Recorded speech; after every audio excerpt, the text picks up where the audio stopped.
Well, hey guys, welcome back to the farm. We are so glad that you joined us today. Today we are going to be talking about part 2 of our story of getting here to this wonderful, wonderful land of Tejas, why we love it so much, and we're going to be talking about how did we get here in another term of how did we get here in our life? How did we become these kind of strange, I think the word you were preppers. looking for was in another sense. In another sense, how did we get here and become super prepper, weird, strange people? Do you think we're super preppers? Are we super preppers? I don't think we are super preppers. How did we become preppers? And how did we get here?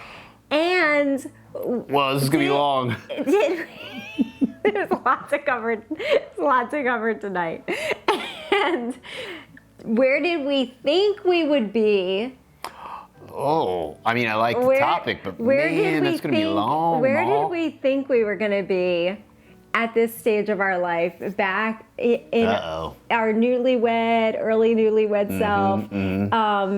And so God's plan versus our plan. It's going to be fun. We're going to dive into all those things. That was like we got married, y'all, in 99. In the 90s. We were 90s.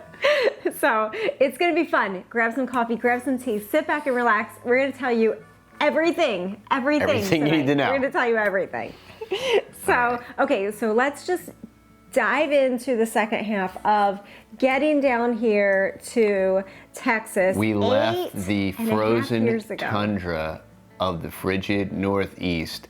And when I call it the frigid Northeast, I'm not referencing necessarily the weather climate. I am more or less referencing the social, cultural attitude. The spiritual climate? Yeah, the spiritual climate. And we've been studying the Civil War, y'all. And if you study the Southern generals, you will find a reoccurring theme. And then if you study the Northern generals, you'll find a different reoccurring theme. And the theme Are you talking about slavery? Well, no, this theme that I see because everybody knows the war was only about slavery. I see a genuine Christian theme and character among the Southern generals. Now, obviously, that's not a broad brush, but I'm talking about Stonewall Jackson and R.L. Dabney and some of these guys. And then when I think of the Northern generals and Robert E. Lee, and then when I think of the Northern generals like Tecumseh Sherman and Grant, and I think of more hedonistic, worldly, death-killing machines that kind of hated God. But and I believe that that dichotomy basically, it was a precursor of the current culture and environment and the social climate and all those different things. Absolutely. So we were very much oddballs in the North. We, those of you who have followed our family for a while. We're oddballs everywhere. We are, but we aren't so. But we fit in down here. We're not as strange down here. We believe in traditional family values. We believe in a single family income. We believe in. Isn't that weird how they attack our language? Traditional family values. Instead of just family values, it has to be traditional family values, which we all know that tradition is terrible. Well, I mean, when I say traditional family values, I mean biblical family values? Biblical family values. We believe, and always have held to since our marriage, that my husband is the head of the household. He leads our household. He's our spiritual leader, protector, and he is our provider. I'm so good. I thought of 15 wise Alec things to say, and I just refrained. and we look to him for all of our physical needs and our protection and our spiritual leadership, and he's always taken excellent care of me and the children. And that's kind of an anomaly. That's kind of not the general consensus, definitely not the social norm of the North. You would definitely be an exception to that rule. And then me being a keeper at home and all of that, and homeschooling our children, these are just things that really set us apart and separated us from many people in the North.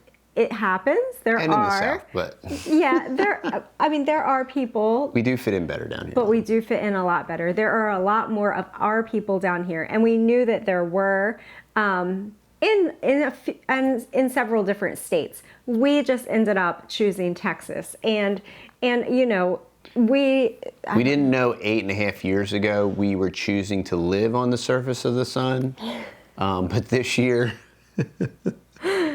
But I'll take it. It's worth the heat. Hey, it's pretty hot. You want to do your research. Pretty dry. It's pretty very dry, and it's very hot. So, you know, freedom comes with a cost. When you look at the free states, you are going to find that you are going to pay a price in comfortableness, probably in the climate. I'd rather melt than freeze. But there's going to be less people because the climates are pretty rough in the freer states, whether it's extreme cold or extreme heat. You're going to pay a price. So anyway, we chose our price to pay. Man, we're rabbit trailing. As Texas and being in the heat. And we're fine with it, and we love it. We absolutely love it. We love the people. We love where we're at. And the Lord... 8.5 years later, still love it. 8.5 years later, we absolutely love the people, our community, our friends that we have made. We just love all of it.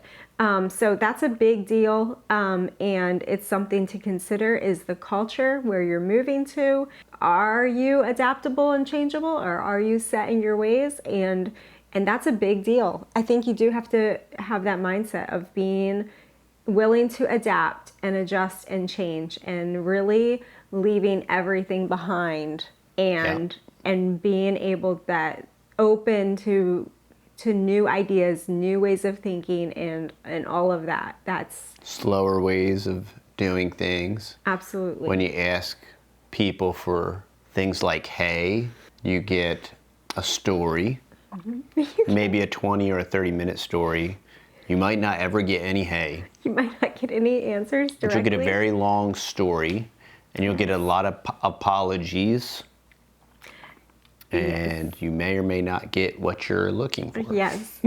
So we did move 8.5 years ago, and we are super happy, and I think that kind of just wraps it up. The Lord provided supernaturally. He opened doors. He opened the windows of heaven. He blessed us beyond measure. We stepped out on faith and came with absolutely nothing, and He just poured out His mercy on us, and He guided us and directed us every step of the way, from providing you with employment and able to provide for our family, and to providing housing, to providing food, providing every single thing that we needed every step of the way. And people, He put different people in our lives. Some of those people are still in our lives today, and it's just miraculous. The Lord is so good, and we are so undeserving of His goodness to us.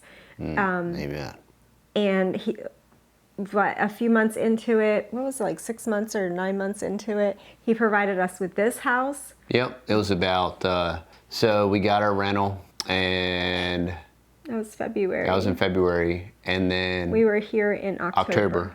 8 months. 8 months later, so we found this house, and the Lord just provided this. This was a supernatural blessing, and it has been. This house has blessed us. Cash purchase that we got in October, and we had it paid off by the next February. Yep, we paid it off with our tax return. And it was the first time I've ever gotten a tax return. I've always been self-employed. And because I made so little money, I got some redistributed wealth where I got this gigantic tax return. and we used it to pay off everything except for the student loans, and then eventually, maybe 3 or 4 years ago, we paid off the student loans. So then we became officially totally debt-free for the first time in our married life, and that has been a blessing. Just living debt-free, and just year by year, just being able to build back to the point that we were when we left. I didn't say build back better, but it is better. But we right did now. build back better. It is better. The Lord, much unlike the social planners. The Lord has restored us. I would say tenfold. What do you say? 100-fold. He has restored our family. 100-fold. In not just in physical things, but spiritually. Mm-hmm. He's just done so much for us, and we're just so humbled. So with that, should we switch gears and just say, because we've gone a lot of different directions. We're going to be sappy. We'll start crying if we keep giving you this testimony. So we kind of didn't go the direction, but I like the way this is going, so we'll roll with it. So here we are on our little homestead, and we have our ranch up the road. And we have a lot of new subscribers. We'll give them a little background. We are a large family of 8, and we strategically relocated to Texas 8.5 years ago with absolutely nothing but some 5-gallon buckets of food, a 12 by 8 one-way U-Haul trailer, whatever we could stuff in that. Which was 2 mattresses. We came with our entire life savings of what was left over, which was less than $100,000.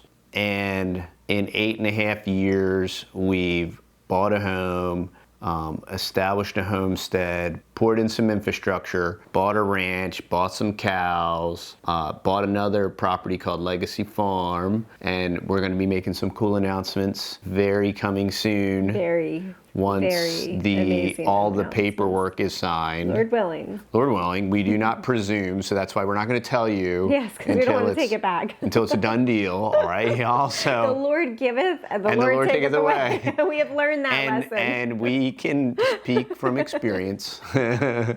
Because I'll tell you what, y'all. I had, at one point in time, we had substantial savings. Yeah. Substantial. Because when you say that we came with less than $100,000 down here, some people will probably be like, wow, I don't know that we could ever save $100,000. Right. But you have to realize what we lost and what we walked away from. Yeah. And all of everything we walked away from was ginormous, and we weren't in our 20s. And we've hit the reset button a couple times. I was a financial planner, and I worked for a very successful practice, and I had a large amount of equity in that practice, and that didn't go. Hey. Hi, Bubby. Hey, y'all. I was a financial planner. That's what I went to school for 11 years. Worked for a successful practice. Had a substantial amount of equity. That rug got pulled out from under my feet. So then I started over again as a general contractor, started from scratch again, and built that business to a very successful business for me. And when we decided did very well from Superstorm Sandy, and then when we decided to move, ditched all that, ditched a very large home with a very large mortgage and all that good stuff that wouldn't sell. A very large mortgage that we had paid down. Yeah, I paid it down from $315 to $247. Paid down the house. The house wouldn't sell. We had to leave. We let them foreclose on the house. So we destroyed our credit, y'all. 816 credit score, several $100,000 worth of revolving credit limit. That was all paid off. We destroyed our credit. We came to Texas with less than $80,000, and we walked away from several, a really large house that was all finished out. Business vehicles, all that good stuff. We had a large cash investment that kind of went belly up, lost that, and the dividend income from that. Really large. Yeah, and so we came here to start over again for the third time with a very different priority. Very different priorities, very different mentality, very different. You know, you got to learn from life. You gotta live through it to learn from it. Well, we were right on the verge of seriously considering. We've considered several states, but we seriously considered moving to a third world country. Oh yeah, I would have loved it. I would have loved if they had better gun laws. That would have happened. Yes, and it was a country in South America, and we really. Wait, you can't say the country? Well, I don't know. I might move there still someday. I don't know. I don't want to keep it secret. I want to keep it secret. Could it have? Wait a second. Could that have something to do with the new and exciting news? Maybe find out on the next video. We're not having a baby in a third world country, so I don't know what he's getting at. No, I'm talking about the news that we're going to announce. Oh, okay. I'm playing 5D chess over here, Texas Mom. You're acting like Sleepy Joe. Yes, we almost moved to a third world country. We really, really almost did. So that is how flexible we were in our mind about just being able to leave it all and literally start over. I mean, and it was how much we hated, and I don't use the term hate lightly, how much we hated the Northeast. Yes, and where we were. Yep. Yes, yeah. Mm-hmm. So we didn't end up moving to a third world country. Thank you. And we... Thankful we didn't. And trying to think of your name. And Texas... Well, thanks, Texas Mom. I'm glad you could remember my name. Like Texas dads that hard. Okay, we live in Texas, and I'm a dad. And so my husband picked Texas when it all came down to it, and you chose Texas, and we came here, and we're here. What are we talking about? So what we're talking about is, where did we picture ourselves? You know, newlyweds. 1999, Prince, all of it. We're gonna party like it's 19. Oh my! And where did we originally envision ourselves? Yeah. Okay. Way back then. Okay. So do you want to go first, or do you want me to go first? You can go first. Okay. Because I'm interested. Okay, I'm interested too. Nugget look at Nugget. She's very interested. Nugget, we're filming a video. Okay, so if I back up to my pre-married self, I loved horses. I rode horses. I showed horses. I trained horses from the time I was like 10 years old. And I was very competitive in that world. And so my dream always growing up was to be a horse trainer. That's what I really, really wanted to do. And then when I graduated from high school and started college, I had to choose a real life type career path. And so I studied and did social work, and I worked in the field of social work for many years. In our early married years. That's what I did. So for our early married years, we met and got married in college, and I finished up my last 2 years of college being married and working in the social work field, doing internships, and then went on to work a couple years actually in the field. And then I also had my license for cosmetology, so I was working in salons doing various different things, and I absolutely loved that. My last couple years of working in the salons, I worked in a really nice spa, and I love that whole atmosphere and just the like relaxed, calm atmosphere of where I was working. It was really cool. So I really liked that. So I guess in my mind of where I thought I would be, I mean, I guess in my flesh, this was all before the Lord saved me. So, I mean, I probably would have, I didn't like staying in the social work field. I left the social work field. I went back to the spas because I just liked the calm, relaxing atmosphere that I was in. So I probably would have said I would have stayed in that. And then, I mean, maybe I would have only worked part-time in that and raised our children.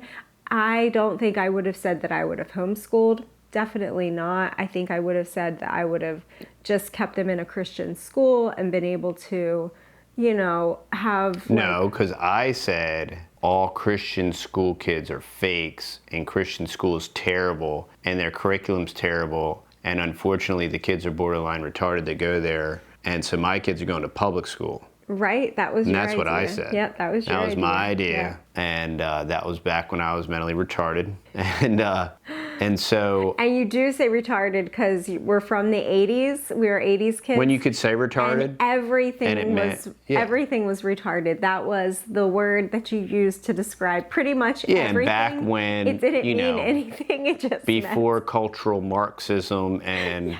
You know, all that stuff. Hey, if you're an 80s kid and you use the word retarded for every other adjective in your life, comment below. Yeah, and I refuse to have my culture appropriated, so I will continue to use the word retarded. Really cool, or it was really retarded. Yeah, or mentally retarded. There was mentally retarded. That's mentally retarded. Would you have said that I was mentally retarded? And we understand, you know, we're not making fun of anybody with any type of disabilities.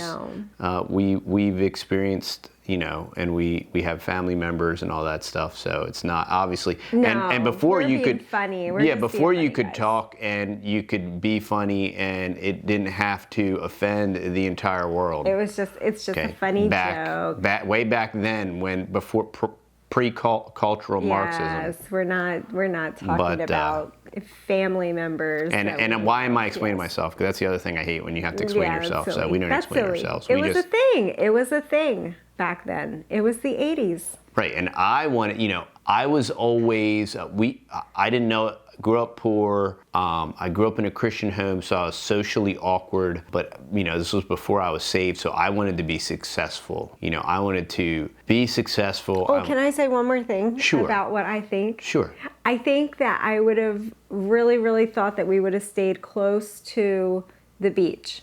I think we would have stayed in a beach town. I love the beach. Because I love the beach, I love the ocean, and that was my happy place. I just love all of that. And a lot of successful people had second and third homes there. Yeah, so I would have never imagined that we would have been far from a beach. Correct. And we are so far from a beach. Okay, yes. Go ahead. I'm sorry. Yeah, so I wanted to be successful. I was never really good at anything growing up. I was always mediocre, and I practiced and I tried real hard, and I love sports. And I played instruments and all these different things, and I was never good at anything. I was always mediocre at everything. I was mediocre at a lot of things, never good at anything. So I wanted to be good at something. I wanted to excel. I wanted to be successful. I wanted to be wealthy, obviously debt-free and all that stuff that goes along with that. But I just wanted to be wealthy, accumulate a lot of stuff, retire young, all that stuff, you know. And you played tennis. Played tennis, and I played basketball, and I played football, and all that stuff. And now I'm paying the piper. Now I'm paying the price for paying all that stuff.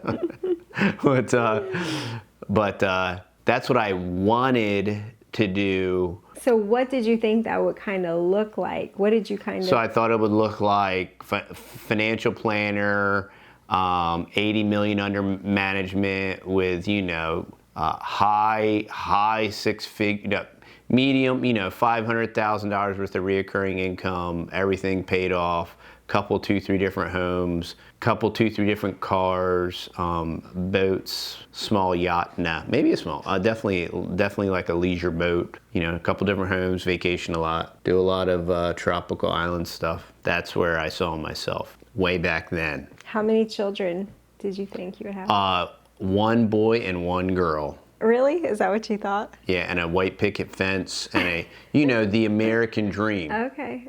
You know, it's like, you know, it must have been a dream because everybody's asleep. But, you know, the typical American. Okay. You know, the Edward Bernaysian. Yes. Yeah, ready bake, just crack an egg. And you were on that path. You were doing, that's exactly what you were doing. And then the Lord changed the path. Yes, he drastically He jerked the wheel. He jerked the wheel really hard. We hit a tree. And I flew out of the vehicle head first and landed on my face. So now you know why my face looks like this. And he landed owning a construction company suddenly, a bankrupt construction company, turned it around and made a go of it, and made a great go of it. And I was working, so running the construction company, I was working 6 days a week. I was working a lot. I was making very good money. And when we decided to pull... You were making more money then in the construction company, managing that, and your other business that you had, doing that, and the rental incomes that we had, doing that, then the financial planning, substantially more. Yes. Yeah, I was making a lot more. Yeah, so you were kind of realizing I was getting there. Some of your of your things. Yeah, we were getting there. Yeah, and I even had a Z350, had a little sports car. It was brand new. Yeah. Paid off. Yeah, had to. Yeah. But you couldn't put an extension ladder on the top, so it kind of had to go when started the construction company. Yeah. So we kind of like changed paths. Interesting thing though, I had this idea as a contractor. I was going to get a cowboy hat, and I was going to be called the cowboy contractor. And that was way before we ever talked about moving to Texas. Yeah. It's funny, I don't remember that. Yeah. And I wanted to have a reality TV show about contracting, and it was going to be, we put the con in contracting. And everybody that I had that worked for me was either like a straight up borderline con job, or they were literally like ex-cons, Ex-convicts, They had like tattoos on their head and, had done time for like kidnapping and stuff like that. It's hard to find people to work in construction. It's really hard. And that was absolutely true. Yeah. And I honestly did. And I might have even sent an email I might have even pitched the idea. As a matter of fact, I know I pitched the idea. So there you go. So then the Lord interrupted us again.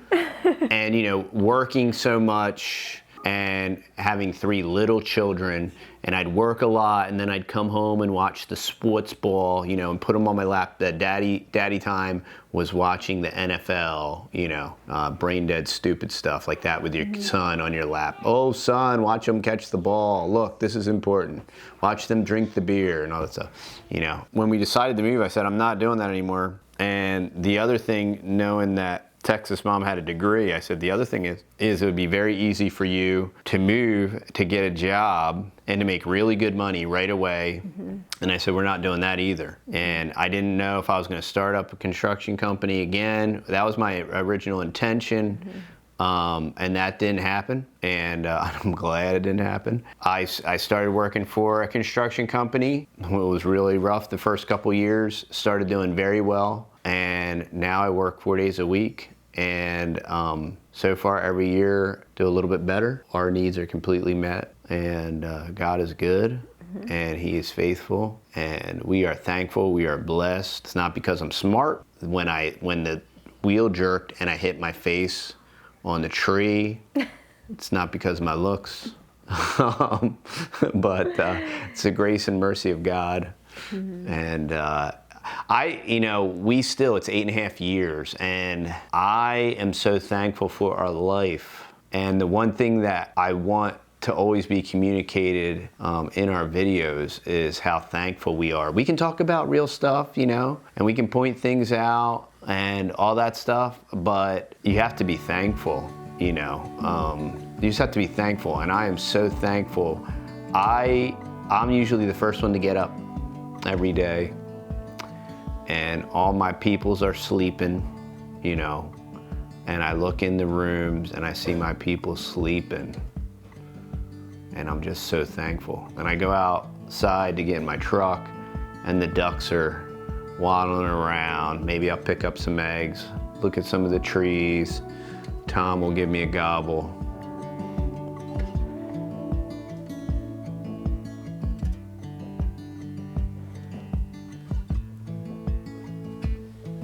And then it's paradise, as close as you can get here It's just wonderful. And you know what? I mean, God has to be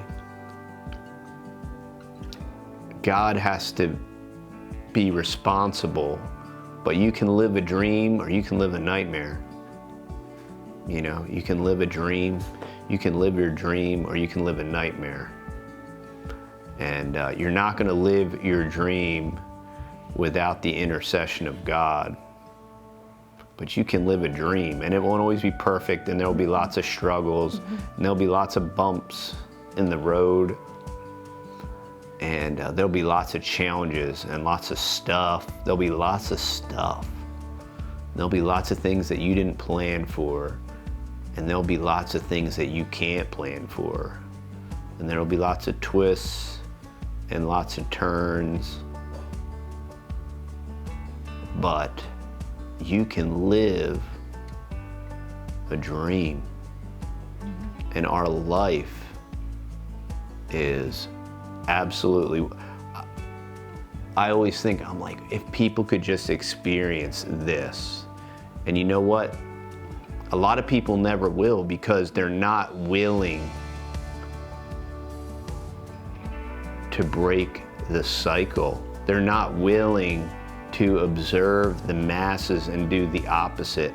They're not willing to buck the social norms and the poop culture that other people called pop culture, and the worship of pop culture, and the worship of pharmakia, and the worship of the medical industrial complex, and the worship of the stuff and the things and the hyper consumerism and the world system, you know, the world in general. We've experienced the world. It's hollow. And we did all of that. Yeah.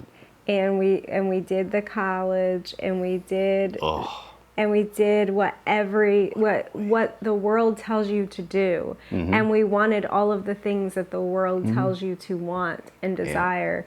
And we had it, or tastes of it. Felt like I had it. Yeah, like I almost had it. Yeah, you're never going to have it, because the world sells you a lie that you never have it. Yeah. Even when you think you have it, you're going to want more. So it's always this rat race circle of a hamster wheel that you have one sports car, but then you need another sports car. So the problem with winning the rat race is you're going to wake up and you're going to realize you're a rat. That's the problem with running the rat race, and that's the problem with winning the rat race. We didn't even have time. Now, we went on a couple vacations, but we really, for the last few, I don't know how many years that we were up north, we didn't even have enough time to go on a vacation or take the kids and enjoy anything or do anything, because we were so consumed with the business and running the business. Well, it owned me. I didn't own the business. The business owned me. Yeah. And it was just a busy life, a fast-paced life. And I know people right now, very successful, professing Christians, right? And a very big business keeps continuing to grow. And they don't own the business. The business owns them. And they live, and they could live well on their farm, and they have a farm. And they could eat well. They don't live well. They don't eat well. Their business owns them. They don't own it.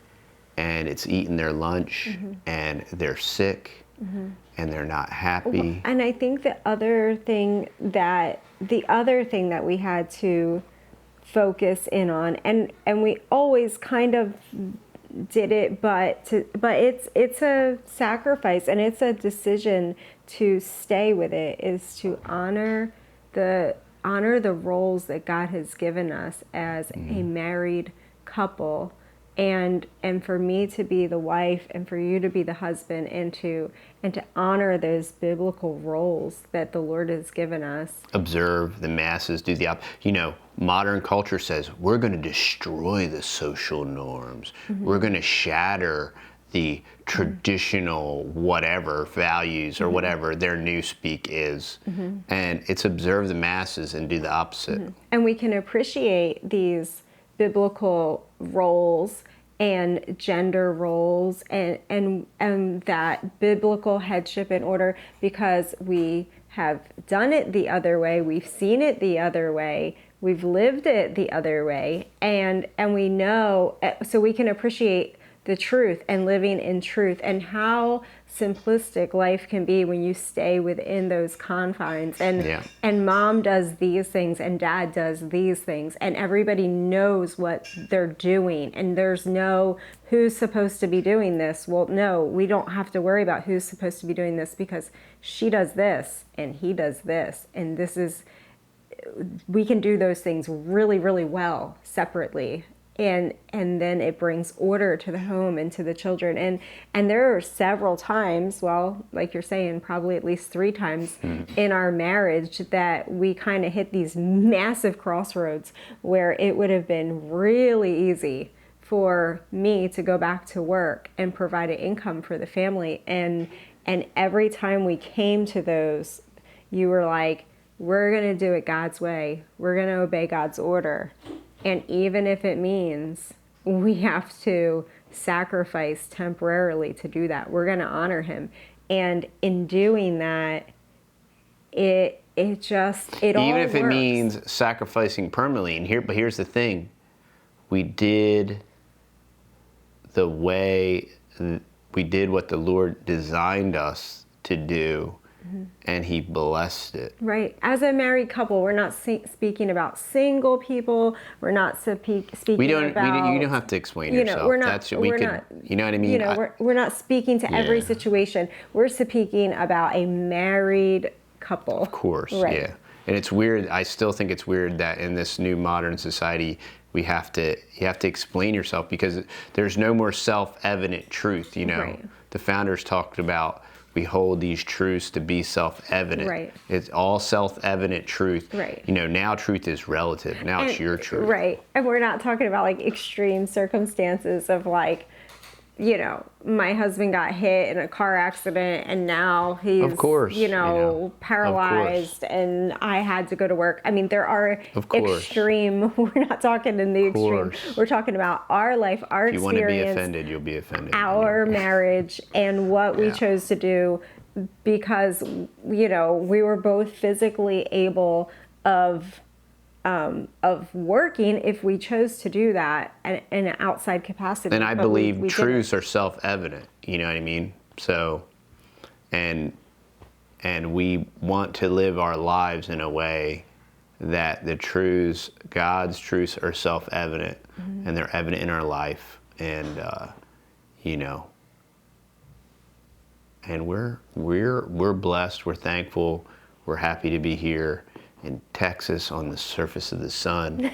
Please pray for us, y'all. We need rain. And thanks for hanging out with us. And I don't think any of this made sense, but I hope you enjoyed it. And if you've been struggling with insomnia, I hope you got a good nap.